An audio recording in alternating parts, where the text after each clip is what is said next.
17. mendeari zorigaiztokoa esan izan zaio, badaude horretarako arrazoiak, batetik geldialdia biztanlerian naiz ekonomian. Bestetik gerla, erlijioa dela eta edo besterik gabe, Europan nor nagusituko.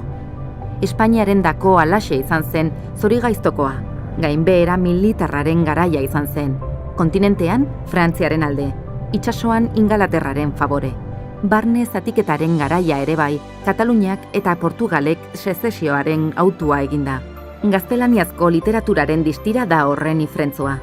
Nafarroari berriz, garaiaiek indartze bat ekarri zioten politikan eta nortasunean, eta oro bat ekarri bere historiografiaren sorrera. Ameriketatik alaber, emigratzaile indianoen dirua eta artoa heldu ziren. Barrokoaren mendea zen, mundu katolikoak mundu protestanteari erasoa jo zionekoa. Hizkuntzaren eremuan ere islatu zen hori guztia. Erromak bulkatu zuen herria bere mintzairan evangelizatzea. Latinak liburu zainduetan eta liturgian irauten bazuen ere, elebiko kateximak agertu ziren, euskaraz eta erromantzez. Administrazioak eta eskolak baztertuta, euskarari elizan eta etxe barrenean baizik ez zitzaion aterpe ematen. Erdarazko hezkuntza Nafarroako herrietan edatuz joan zen euskararen kaltetan.